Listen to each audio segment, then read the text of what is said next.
जों दिनै दा बिसायख'थि गिदिंनायाव जेनेबा दाब जायगायावनो जों गोबां मानसिफोरखौ BPF दलाव सापर्ट होनायखौ जों नुनो मोन्दों।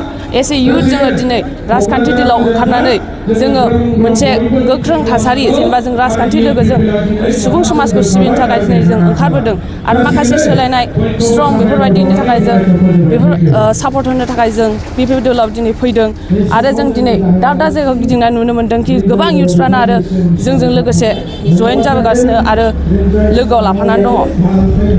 थांनाय BTC बिसायख'थियाव BPF हानजाया मोनबा गेरेन्टिनि बाथ्रा बुंनानै फोसावदिंबाय थादोंमोन। दा बेखौहाय मावफुंनायाव बेसेबां जाफुंसारदों होननानै सानो आरो माबायदि हेफाजाब मोनदों बेनि बेलायाव? जोंथ' दा नुनो मोन्दों दि 100%आव जोंना 95%आनो जाफुंनाय बायदि नुदों। जोंना हाफ फाट्टा राननाय 100 कोटि इउथ्सफोरनो होनाय बेखार लाइमोनफोरनो बेफोरबायदि बेखार लाइमोनफोरनि थाखाय जोङो मा होनो गावनि थांना थानायनि थाखाय माबा मोनसे फिसाबाबो राहा खालामना लानो हायो। बेनि थाखाय जोङो बेफोरबायदि रांखौ होनाय जादों जाहाथे जोंनि BTC आव बेखार जेंनाया जोबस्राङो आरो इउथ्सआ जेब्लाबो स्ट्रं मोनसे इन्डिपेन्डेन्ट गावनि आथिङाव गसंना लानो थाखाय खालामनो हायो।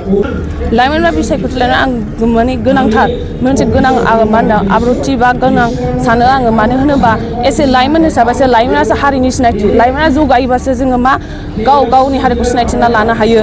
बेनो आरो बेजों लोगोसे जेन'बा बेनो गासिबावबो गुड वे आरो बेड वे थायो। जुदि नों गुड वे जों थाङो गुड रिजाल्ट मोनगोन आरो बेड वे जों थाङो नों बेड रिजाल्ट मोनगोन। बेनो लाइमोनफोरनि थाखाय आरोबाव बे सरकारा मा खामानि मावनो थांखि लाबाय दं? बेफोरखौ जोङो जेनेबा 100 कोटिनि रां होनाय बेफोरनो आरो जेनेबा फरायसाफोरनो थाखाय रां अनसुंथाइ टप 10 स्टुडेन्टफोरनो जेनेबा रां अनसुंथाइ होनाय बेफोरनो गासिबो।